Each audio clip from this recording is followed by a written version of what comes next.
Halo, selamat sore Tribuners. Saya Mufti Fauzia kembali hadir menemani Anda di Tribun Travel Update, edisi hari Selasa 8 Februari 2022. Hari ini Tribuners seperti biasa, Mufti akan memberikan sejumlah informasi dan juga rekomendasi wisata untuk Anda sebagai opsi mengisi waktu luang maupun libur akhir pekan yang menarik untuk dikunjungi. Pastinya disampaikan secara langsung bersama dengan sejumlah reporter kami di beberapa daerah. Inilah Tribun Travel Update selengkapnya. Di informasi pertama kali ini, Tribuners Mufti akan mengajak Tribuners untuk kulineran. Ada mie ayam unik yang patut dicoba. Jika biasanya mie ayam ini disajikan dengan kuah rempah manis di Solo, Jawa Tengah, ada mie ayam unik berkuah rendang. Namanya adalah mie ayam Hamo. Lokasinya di alun-alun selatan kota yang juga merupakan salah satu tujuan wisata di kota Solo. Selain mie ayam bumbu ini juga masih banyak menu yang menarik untuk dijajal Tribuners. Jadi bagaimana kelezatannya kita sudah terhubung bersama dengan rekan kami. Ada Tias dari Tribun Travel. Halo, selamat sore rekan Tias. Ya, selamat sore Mufti. Baik, rekan Tias bisa Anda informasikan apa yang menjadi keistimewaan dari mie ayam Hamo ini? Ya, jadi mie ayam Hamo ini merupakan mie ayam kuah rendang pertama yang ada di Solo. Dan lokasinya tuh strategis banget dekat tempat wisata ya di alun-alun. Terus dia juga homemade. Bumbunya itu bukan yang pakai bumbu instan gitu, jadi rempahnya itu dibuat langsung, jadi bukan bumbu-bumbu instan gitu. Dan porsinya juga banyak, dan yang jelas harganya terjangkau banget. Baik, Tias. Lalu gimana sih ide dari pemilik sendiri sampai akhirnya menciptakan menu ini? Ya, jadi awalnya si pemilik ini punya ide bikin mie ayam kuah rendang ini dari dia ingin menginovasi mie ayam biasa biar kayak mie instan-instan sekarang itu kan ada banyak pilihan rasanya. Nah, itu dia pengen mencoba bumbunya itu ke mie ayam gitu. Jadi dia terinspirasi dari mie instan yang sekarang itu banyak macam bumbunya. Oke, Tias. Lalu mungkin bisa juga Anda informasikan terkait dengan lokasi pastinya dari mie ayam Hamo ini dan harga seporsinya berapa, Tias?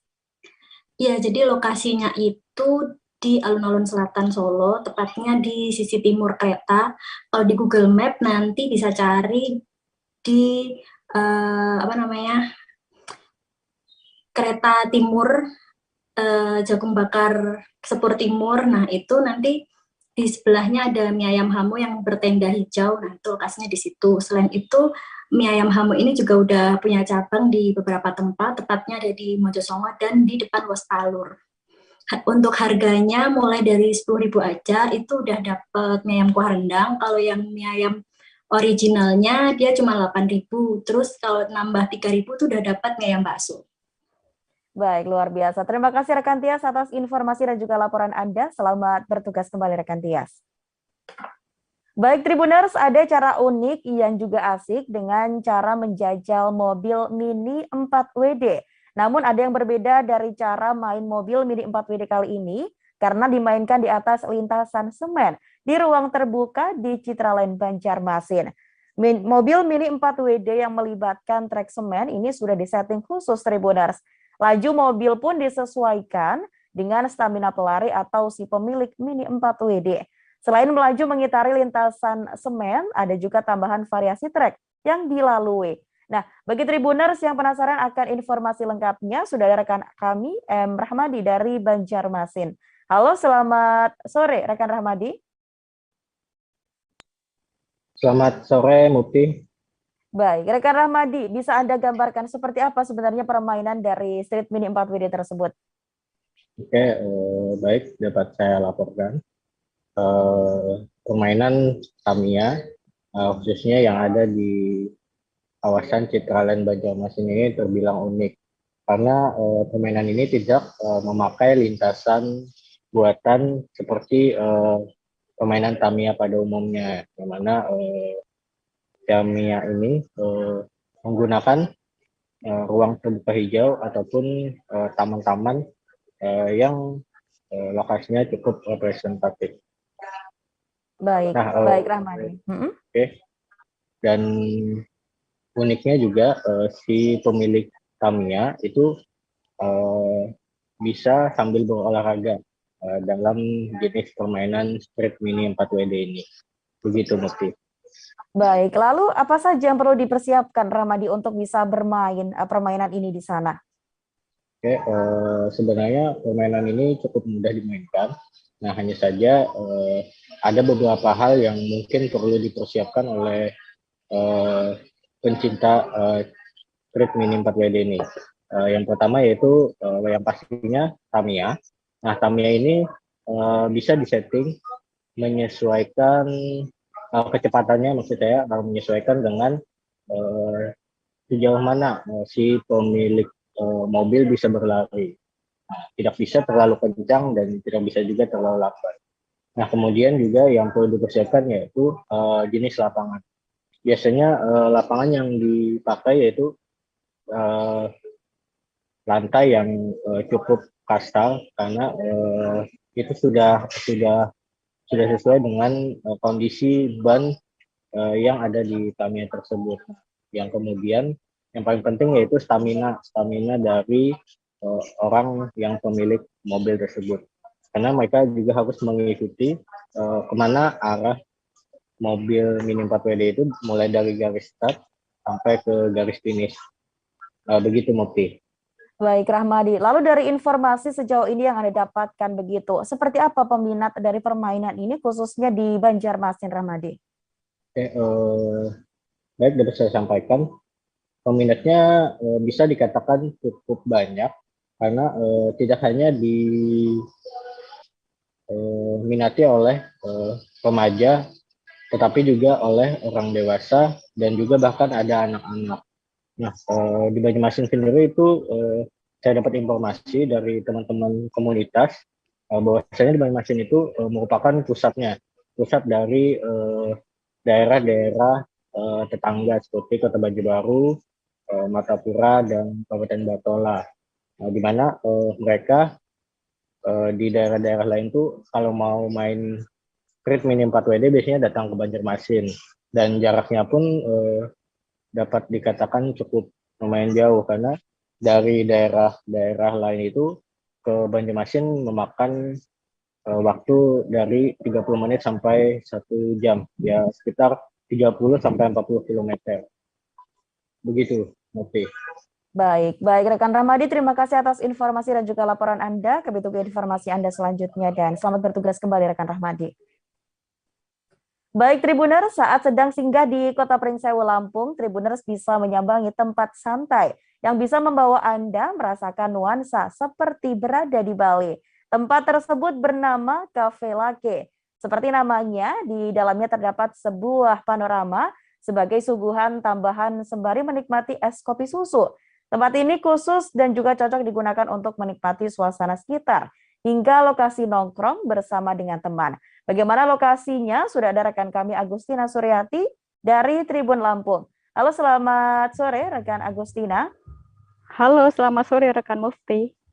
Baik, rekan Agustina bisa diceritakan seperti apa suasana di Coffee Lake ala Bali dan juga fasilitasnya seperti apa di sana?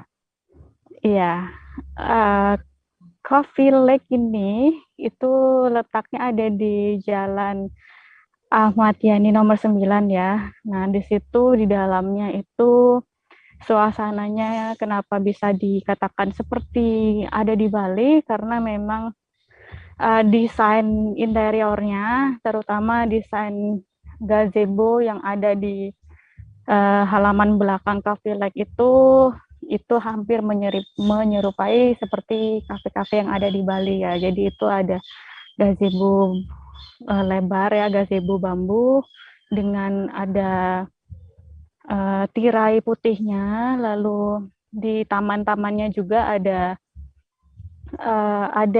rumput yang rapi, rumput hijau, lalu ada juga lampu-lampu taman ya, lampu-lampu taman yang menyerupai lampu taman yang ada di sana di Provinsi Bali ya. Jadi itu adalah satu keunggulan dari Cafe Lake ini, yaitu ruangan itu tuh ada di halaman belakang kafenya. Jadi pertama kali masuk ke kafe tersebut itu tidak langsung menembus ke halaman belakang itu ya. Jadi pengunjung harus memasuki ruangan indoornya dulu, baru kemudian bisa lihat halaman belakang yang bentuknya itu seperti nuansanya itu seperti nuansa di Bali gitu ya. Jadi itu di dekat situ itu juga ada danaunya. Danaunya itu tenang, jadi bisa juga menikmati suasana danau yang ada di situ ya. Jadi seperti itu. Baik. Mufti. Baik, Agustina. Lalu dari ketika Anda menyambangi tempat ini, apa saja menu yang disajikan di sana, Agustina? Iya, untuk menu di situ ada banyak menu ya, karena memang di situ kafenya juga terkoneksi dengan sebuah hotel namanya Hotel Balung Kuring ya. Di situ menunya ada makanan berat, makanan ringan, juga ada menu kafe dan juga non kafe. Ada cukup banyak ya. Jadi untuk menu terlarisnya itu ada kopi susu. Mufti. Baik. Lalu bagaimana rute Agustina untuk menuju ke tempat ini jika Tribuners ingin menyambangi tempat ini, dan jam buka tutupnya seperti apa, Agustina? Oke, untuk rutenya sendiri itu calon pengunjung bisa melewati jalan lintas Kota Pringsewu ya, jalan lintas Sumatera Barat, atau yang bisa disebut itu Jalan Ahmad Yani nomor 9 lebih tepatnya ya. Jadi kalau ditempuh dari arah Kota Bandar Lampung itu bisa sekira 3 km dari Tugu Selamat Datang, Tugu Bambu Pringsewu ya. Jadi apabila dari arah Tanggamus itu dari Pasar Induk Pringsewu itu bisa sekira 2,5 kilo jauhnya ya. Jadi letaknya strategis ada di tengah-tengahnya. Untuk buka itu setiap hari dibuka mulai pagi pukul 8 ya, jadi sampai malam juga, itu terkadang sampai jam 9 malam gitu. Begitu Mufti. Baik, terima kasih rekan Agustina atas informasi dan juga laporan Anda. Selamat bertugas kembali rekan Agustina. Baiklah Tribuners, masih banyak informasi menarik lainnya untuk Anda, jadi tetaplah bersama kami di Tribun Travel Update. Oke, apa kabar Bang Aris di sini untuk strateginya? Kalau saya sendiri di Jumit 37 ini yang semalam baru mulai, saya udah sebenarnya aku nggak ngerasa itu penangkapan atau penggerebegan atau apapun itu, karena gini loh, posisinya aku kriteria. Jadi kita mengenal disebut dengan stroke yang tidak berdarah dengan stroke yang berdarah. Stroke yang tidak berdarah itu biasanya ditandai dengan adanya penyumbatan. Kalau itu terjadi di sini mungkin pikirnya tidak ke situ kali ya, tapi kalau di Korea atau di Kamboja itu ada beberapa paper yang saya itu Mas, ya, dulunya tukang koran. Oh gitu ya. Tukang koran. Ya, saya baca itu Pak. Tuh kan pernah baca kan? Ya. Jadi kalau saya jadi tanggam itu udah bersyukur banget. Si anak ini dijadikan sebagai tersangka begitu. Ya, kalau ini kita bicara yang di luar kasus Situbondo ya. Dengan nama hujan shower, di mana terdapat batas jelas antara daerah hujan dan tidak hujan yang biasanya terjadi pada fase awal mature stage atau tahap berbahaya itu Kang. Jadi mulai artinya terjadinya perlembekan. Nah itu untuk penetrasi akan sulit begitu ya. Dok, saya ini menurut saya memang tidak mudah, bukan urusan tanah diambil. Kalau misalnya Amerika Serikat sekarang, Rasulullah mengatakan dalam sebuah hadis bahwa berpuasa di 6 hari Syawal itu. Oke, apa kabar Bang Aris di sini untuk strateginya? Kalau saya sendiri di Jumit 37 ini yang semalam baru mulai, saya udah sebenarnya aku nggak ngerasa itu penangkapan atau penggerebegan atau apapun itu, karena gini loh, posisinya aku kriteria. Jadi kita mengenal disebut dengan stroke yang tidak berdarah dengan stroke yang berdarah. Stroke yang tidak berdarah itu biasanya ditandai dengan adanya penyumbatan. Kalau itu terjadi di sini mungkin pikirnya tidak ke situ kali ya, tapi kalau di Korea atau di Kamboja itu ada beberapa paper yang saya itu Mas, ya, dulunya tukang koran. Oh gitu ya. Tukang koran. Ya, saya baca itu Pak. Tuh kan pernah baca kan? Ya. Jadi kalau saya jadi tanggam itu udah bersyukur banget. Si anak ini dijadikan sebagai tersangka begitu. Ya, kalau Ini kita bicara yang di luar kasus Sebongombo ya. Dikenal dengan nama hujan shower, di mana terdapat batas jelas antara daerah hujan dan tidak hujan yang biasanya terjadi pada fase awal mature stage atau tahap berbahaya dewasa. itu Kang. Jadi mulai artinya terjadinya perlembekan. Nah itu untuk penetrasi akan sulit. Gitu ya. Dok, saya ini menurut saya memang tidak mudah, bukan urusan tanah diambil. Kalau misalnya Amerika Serikat sekarang, Rasulullah mengatakan dalam sebuah hadis bahwa berpuasa di 6 hari Syawal itu. Oke, apa kabar Bang Ariski di sini untuk strateginya? Kalau saya sendiri di Jumit 37 ini yang semalam baru mulai, saya udah Sebenarnya aku nggak ngerasa itu penangkapan atau penggerebegan atau apapun itu. Karena gini loh, posisinya aku kriteria. Jadi kita mengenal disebut dengan stroke yang tidak berdarah dengan stroke yang berdarah. Stroke yang tidak berdarah itu biasanya ditandai dengan adanya penyumbatan. Kalau itu terjadi di sini mungkin pikirnya tidak ke situ kali ya. Tapi kalau di Korea atau di Kamboja itu ada beberapa paper yang Saya itu Mas, dulunya tukang koran. Oh gitu ya. Tukang koran. Ya, saya baca itu Pak. Tuh kan, pernah baca kan? Ya. Jadi kalau saya jadi tanggam, itu udah bersyukur banget. Si anak ini dijadikan sebagai tersangka begitu. Ya, kalau ini kita bicara yang di luar kasus Sebongombo ya. Dikenal dengan nama hujan shower, di mana terdapat batas jelas antara daerah hujan dan tidak hujan yang biasanya terjadi pada fase awal mature stage atau tahap berbahaya dewasa. itu Kang. Jadi mulai artinya terjadinya perlembekan. Nah itu untuk penetrasi akan sulit. Gitu ya. Dok, saya ini menurut saya memang tidak mudah, bukan urusan tanah diambil. Kalau misalnya Amerika Serikat sekarang, Rasulullah mengatakan dalam sebuah hadis bahwa berpuasa di 6 hari Syawal itu. Oke, apa kabar Bang Ariski di sini untuk strateginya? Kalau saya sendiri di Jumit 37 ini yang semalam baru mulai, saya udah Sebenarnya aku nggak ngerasa itu penangkapan atau penggerebegan atau apapun itu. Karena gini loh, posisinya aku kriteria. Jadi kita mengenal disebut dengan stroke yang tidak berdarah dengan stroke yang berdarah.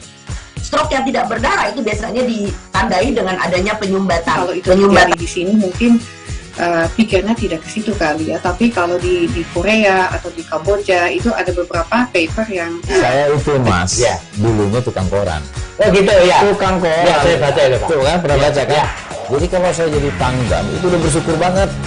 Si anak ini dijadikan sebagai tersangka begitu. Ya, kalau ini kita bicara yang di luar kasus Sebongombo ya. Dikenal dengan nama hujan shower, di mana terdapat batas jelas antara daerah hujan dan tidak hujan yang biasanya terjadi pada fase awal mature stage atau tahap berbahaya dewasa. itu Kang. Jadi mulai artinya terjadinya perlembekan. Nah itu untuk penetrasi akan sulit. Gitu ya. Dok, saya ini menurut saya memang tidak mudah, bukan urusan tanah diambil. Kalau misalnya Amerika Serikat sekarang, Rasulullah mengatakan dalam sebuah hadis bahwa berpuasa di 6 hari Syawal itu. Oke, apa kabar Bang Ariski di sini untuk strateginya? Kalau saya sendiri di Jumit 37 ini yang semalam baru mulai, saya udah Sebenarnya aku nggak ngerasa itu penangkapan atau penggerebegan atau apapun itu. Karena gini loh, posisinya aku kriteria. Jadi kita mengenal disebut dengan stroke yang tidak berdarah dengan stroke yang berdarah. Stroke yang tidak berdarah itu biasanya ditandai dengan adanya penyumbatan. kalau itu terjadi di sini mungkin pikirnya tidak ke situ kali ya. Tapi kalau di Korea atau di Kamboja itu ada beberapa paper yang Saya itu Mas, dulunya tukang koran. Oh gitu ya. Tukang koran. Ya, saya baca itu Pak. Tuh kan, pernah baca kan? Ya. Jadi kalau saya jadi tanggam, itu udah bersyukur banget. Si anak ini dijadikan sebagai tersangka begitu. Ya, kalau ini kita bicara yang di luar kasus Sebongombo ya. Dikenal dengan nama hujan shower, di mana terdapat batas jelas antara daerah hujan dan tidak hujan yang biasanya terjadi pada fase awal mature stage atau tahap berbahaya dewasa. itu Kang. Jadi mulai artinya terjadinya berlembekan. Nah, itu untuk penetrasi akan sulit gitu ya. Dok, saya ini menurut saya memang tidak mudah, bukan urusan tanah diambil. Kalau misalnya Amerika Serikat sekarang, Rasulullah mengatakan dalam sebuah hadis bahwa berpuasa di 6 hari Syawal itu. Oke, apa kabar Bang Ariski di sini untuk strateginya? Kalau saya sendiri di Jumip 37 ini yang semalam baru mulai, saya udah pasti. Sebenarnya aku nggak ngerasain penangkapan atau penggerebegan atau apapun itu. Karena gini loh, posisinya aku kriteria. Jadi kita mengenal disebut dengan stroke yang tidak berdarah dengan stroke yang berdarah. Stroke yang tidak berdarah itu biasanya ditandai dengan adanya penyumbatan. Kalau itu terjadi di sini mungkin pikirnya tidak ke situ kali ya, tapi kalau di Korea atau di Kamboja itu ada beberapa paper yang saya itu mas, ya, dulunya tukang koran. Oh gitu ya. Tukang koran. Ya, saya baca itu Pak. Tuh kan pernah baca kan? Ya. Jadi kalau saya jadi pangdam itu udah bersyukur banget. Si anak ini dijadikan sebagai tersangka begitu. Ya kalau ini kita bicara yang di luar kasus Sebongombo ya. Dengan nama hujan shower, di mana terdapat batas jelas antara daerah hujan dan tidak hujan yang biasanya terjadi pada fase awal mature stage atau tahap berbahaya dewasa. itu Kang. Jadi mulai artinya terjadinya perlembekan. Nah, itu untuk penetrasi. Baik, terima kasih Tribuners. Anda masih bersama kami di Tribun Travel Update bersama saya, Mufti Fauziah. Kita menuju ke informasi selanjutnya, mencari tempat nongkrong asyik di sekitaran Taman Mini Indonesia Indah. Cobalah Tribuners melipir ke The Park, tempat nongkrong kekinian yang berlokasi di dalam kawasan Green Terrace TMI Jakarta Timur ini menawarkan suasana yang berbeda. Di sini mengusung konsep ruang terbuka. Jadi Tribuners akan disuguhkan pengalaman ngopi ataupun kulineran dengan suasana outdoor seperti berada di sebuah taman. Informasi lengkapnya Tribuners akan disampaikan rekan kami. Ada Pebi Adeliana dari Tribun Jakarta. Halo, selamat sore rekan Pebi. Halo, selamat sore Mufti. Baik, rekan Pebi, bisa Anda deskripsikan terkait dengan tempat yang menarik ini seperti apa sebenarnya Pebi? Ya Mufti, jadi untuk Tribuners yang ingin mencari tempat nongkrong asik di sekitaran Taman Mini Indonesia Indah atau TMII Jakarta Timur, boleh mampir ke The Park, di mana The Park ini merupakan sebuah ruang komunal yang lokasinya berada di dalam kawasan Green Terrace, dekat dengan TMII Jakarta Timur. Nah, memang tempat ini sebenarnya baru dibuka sejak Oktober 2021 lalu, di mana saat ini menjadi salah satu alternatif tempat nongkrong kekinian yang bisa dicoba nih di kawasan Jakarta Timur, begitu Mufti. Nah, karena tak hanya menawarkan pengalaman ngopi atau kulineran, tetapi Anda di sini juga bisa sekaligus berfoto-foto karena The Park sendiri dikemas dengan konsep yang Instagramable, sehingga banyak spot-spot menarik yang bisa dijadikan latar untuk berfoto begitu. Nah, hampir setiap sudut di The Park menjadi spot foto favorit bagi pengunjung. Salah satunya seperti berfoto di depan latar belakang tanaman hijau vertikal, begitu juga deretan tenan-tenan yang memang berkonsep modern namun minimalis, Mufti. Nah, bagi Anda nih para pemburu konten Instagram tentunya tidak ada salahnya untuk mampir ke The Park ini karena ketika Anda mau hangout atau sekedar nongkrong di sini nggak cuma bisa sekedar kulineran tapi juga bisa sekaligus berburu foto begitu. Luar biasa. Lalu Pebi, di sana ketika Anda menyambangi tempat-tempat begitu ya, kira-kira ada berapa tenan UMKM di sana dan ada apa saja yang dijual di sana? Ya, memang menurut pantauan saya ketika saya datang berkunjung tepatnya tadi malam atau sore menjelang malam begitu, memang area The Park ini sebetulnya tidak terlalu luas, namun terdapat beberapa tenan UMKM yang menjual beragam produk begitu. Setidaknya ada sekitar belasan tenan yang menawarkan produk-produk unggulan mereka seperti yang paling banyak adalah produk kuliner begitu. Nah, saya sempat mencoba juga nih salah satu menu dari tenan UMKM yang ada di sana. Namanya adalah Moro Bake Shop yang menjual beragam menu roti, juga minuman seperti kopi dan juga non-kopi, begitu Mufti. Nah, saya tertarik mencoba salah satu menu karena namanya unik, yaitu Soy Marble. Nah, jadi kenapa unik? Karena minuman ini merupakan perpaduan dari susu kedelai, kemudian juga bubuk taro dan juga cornflakes yang harganya 29.000. Nah, memang minuman ini sangat nikmat rasanya disantap ketika udara Jakarta sedang panas-panasnya. Namun tidak hanya itu saja, Mufti, terdapat juga beberapa tenan lain yang menjual, misalnya ada cemilan juga seperti pakaian begitu. Baik, lalu ketika Tribuners ingin menjajal atau ingin nongkrong di sana, Febi, kira-kira rute pasnya seperti apa dan bagaimana untuk jam operasionalnya? Iya, bagi Tribuners yang mau datang ke The Park ini, memang lokasinya sendiri berada di dalam kawasan Green Terrace yang tidak jauh dari pintu gerbang 1 Taman Mini Indonesia Indah atau TMII Jakarta Timur. Nah, sebagai patokan nih, Anda bisa dari Tamini Square melaju lurus saja ke arah Masjid Agung Atin atau gedung Padepokan Pencaksilat TMII. Nah, dari situ jarak Green Terrace sendiri tidak terlalu jauh atau hanya tinggal beberapa ratus meter saja. Nah, bagi pengguna motor, nantinya akses masuk ke lokasi ini bisa melalui belokan yang mengarah ke arah gerbang 1 TMII begitu. Nanti belok kiri menuju ke arah TMII, namun sebelum sampai di loket bisa putar balik. Jadi pintu masuk untuk parkiran motor tepatnya berada di belokan tersebut di sebelah kiri atau di sebelah pintu Hotel Santika begitu, Mufti. Nah, memang untuk pengguna mobil dari Masjid Atin bisa langsung melaju lurus ke arah Green Terrace, di mana pintu masuknya terdapat di jalan sebelah kiri begitu. Nah, memang untuk pengguna mobil dan motor ini memiliki akses masuk yang berbeda, sehingga kalau pengguna motor melaju lurus itu terpaksa harus putar balik, sehingga disarankan untuk masuk melalui belokan mengarah ke gerbang 1 TMII begitu. Nah, atau kalau misalnya Anda bingung, Anda bisa mengakses melalui Google Maps dengan keyword Green Terrace TMII. Nah, lokasinya ini tidak jauh dari pintu gerbang 1 Taman Mini Indonesia Indah begitu. Namun untuk jam operasionalnya sendiri, Green Terrace ini atau The Park di Green Terrace ini buka setiap harinya mulai dari jam 9 pagi sampai jam 9 malam begitu, Mufti. Baik, luar biasa. Terima kasih Febi atas informasi dan juga laporan Anda. Semoga ini bisa menjadi rekomendasi untuk warga Jakarta berlibur dan juga nongkrong. Selamat bertugas kembali rekan Febi. Baik Tribuners, kita menuju ke informasi selanjutnya di daerah Minahasa, Sulawesi Utara. Memang kaya dengan sajian kuliner unik. Satu di antaranya Tribuners ini adalah mie ubi. Karena berasal dari Langowan, satu di antara kecamatan di Minahasa, maka mie tersebut dinamai dengan mie ubi Langowan.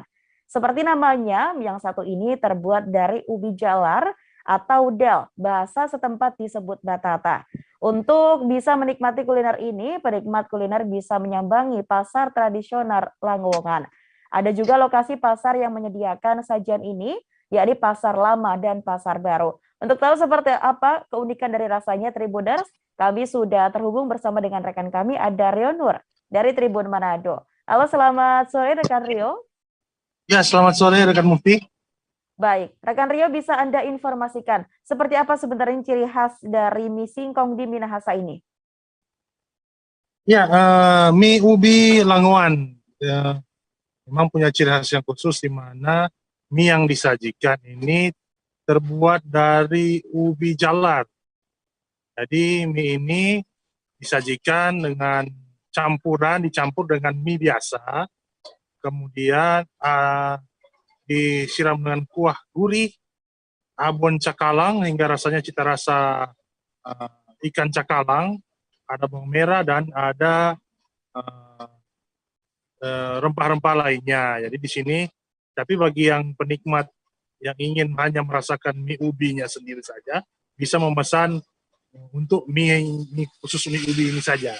Jadi cita rasanya memang karena dari ubi jalar yang manis, memang mie ini terasa manis, kemudian kekenyalannya juga sangat berbeda dari mie pada umumnya.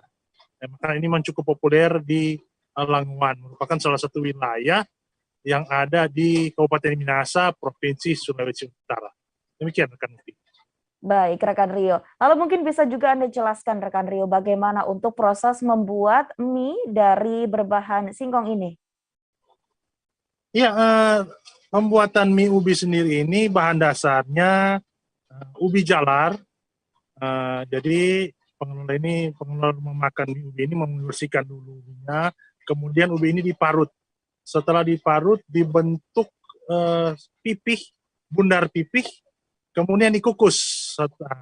Usai dikukus, kemudian mie ubi ini dipotong memanjang menyerupai mie. Jadi nanti yang akan hasilnya itu mie berbentuk persegi memanjang. Nah, inilah yang kemudian dinamakan mie ubi. Demikian rekan ubi. Baik, lalu untuk bisa menjajal mie ubi ini, rekan Rio, di mana tempat ini dan berapa harga seporsinya, rekan Rio? Ya, untuk bisa menikmati mie ubi Lamongan ini, tempatnya ada beberapa tempat di Lamongan, tapi ya salah satu yang populer ini berada di lapangan di lapangan Citawaya Lamongan. Itu merupakan pusat kota Lamongan Kabupaten Minahasa. Lokasinya itu hanya di samping lapangan Citawaya. Kios yang menjual mie ubi ini merupakan kios kecil UMKM, tapi sangat digemari oleh masyarakat sekitar. Biasanya ramai di pagi dan sore hari. Demikian rekan ubi. Baik, terima kasih rekan Rio atas informasi dan juga laporan Anda. Selamat bertugas kembali rekan Rio. Kita menuju ke informasi terakhir, Tribuners Opening Ceremony Konvensi dan juga seminar dalam rangka Hari Pers Nasional 2022 resmi dibuka langsung oleh Ketua Dewan Pers Indonesia Muhammad Nuh. Acara ini berlangsung di Claro Hotel Kendari, Sulawesi Tenggara pada Senin 7 Februari 2022. Secara bersamaan, selesai pembukaan tersebut digelar pula ada Konvensi Nasional Media Massa, Seminar Nasional Energi, dan Seminar Nasional Pariwisata. Lebih lengkapnya Tribuner sudah ada rekan kami, Ridwan Kadir dari Tribun News Ultra. Halo, selamat sore rekan Ridwan. Ya, selamat sore rekan Mufti. Baik, rekan Ridwan bisa Anda informasikan terkait dengan seberapa besar potensi wisata, terutama di wilayah di Sulawesi Tenggara ini? Ya, dapat saya sampaikan, berdasarkan keterangan dari Toko Pariwisata Sultra, sekaligus menjadi anggota DPR RI Komisi 2, yaitu Hugua, ia menyampaikan bahwa potensi wisata di Sulawesi Tenggara itu sangat besar. Tentunya dengan keindahan alam yang disajikan, sehingga dapat memukau wisatawan lokal maupun mancanegara ketika berkunjung ke Sulawesi Tenggara. Tak hanya keindahan alam yang disajikan, namun sejarah seperti Benteng Keraton Buton adalah benteng terluas di dunia yang memiliki luas sekira 23 hektar, dan sehingga dapat dinikmati wisatawan kala berkunjung di Sulawesi Tenggara. Tak hanya itu, Sulawesi Tenggara juga menyuguhkan wisata terumbu karang terbaik di dunia yang hanya ada di Wakatobi.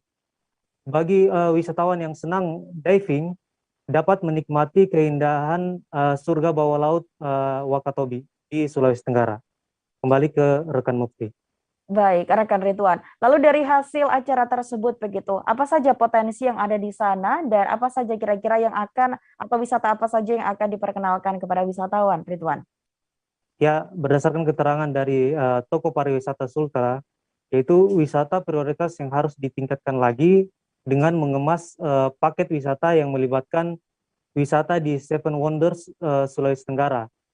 Untuk diketahui, ketujuh atau Seven Wonders tersebut yang dimaksud antara lain Keraton Buton atau Keraton Wolio yang berada di Kota Bau-Bau, kemudian Pulau Anoa atau Pulau Padamarang yang bertempat di Kolaka, kemudian ada Pantai Toronipa dan juga Bokori yang bertempat di Kabupaten Konawe, kemudian wisata Labengki yang bertempat di Konawe Utara, ada juga kawasan Kars Masa Lili Liang Kobori di Kabupaten Muna, kemudian ada Taman Nasional Rawa Aupa Watu Moohai di Konawe Selatan, dan juga ada Kepulauan Selat Tiworo di Kabupaten Muna Barat, dan juga ada Mata Rombea dan Wolesia yang berada di Konawe Utara. Kembali ke rekan Mufti. Baik, lalu bagaimana Ridwan untuk langkah dari pemerintah setempat sendiri, terutama pemerintah daerah dalam mengembangkan potensi wisata terutama di Sulawesi Tenggara ini, Ridwan? Ya, dapat saya sampaikan langkah yang perlu diambil oleh pemerintah daerah yakni integrasi pengembangan ekosistem pariwisata, yaitu dengan memfokuskan anggaran baik APBN, APBD provinsi, APBD kabupaten kota untuk memporsikan lebih penganggaran kepada pengembangan pariwisata itu sendiri. Kemudian langkah berikutnya juga diperlukan integrasi promosi, yang dimana integrasi tersebut dilakukan secara sinergitas mulai dari pemerintah daerah, provinsi, dan kemudian pemerintah pusat dalam membuat suatu event besar guna memperkenalkan wisata yang ada di Sulawesi Tenggara. Kembali ke rekan Mufti. Baik, terima kasih rekan Ridwan atas informasi dan juga laporan Anda. Selamat bertugas kembali rekan Ridwan. Ya. Baik Tribuners, informasi tersebut sekaligus mengakhiri perjumpaan kita pada Tribun Travel Update kali ini. Nantikan informasi lainnya hanya di Tribun News. Dan jangan lupa Tribuners untuk tetap menerapkan protokol kesehatan dimanapun Anda berada. Saya Mufti Fauzia, mewakili kru yang bertugas, pamit undur diri. Terima kasih dan sampai jumpa. Jangan lupa like, subscribe, dan share ya.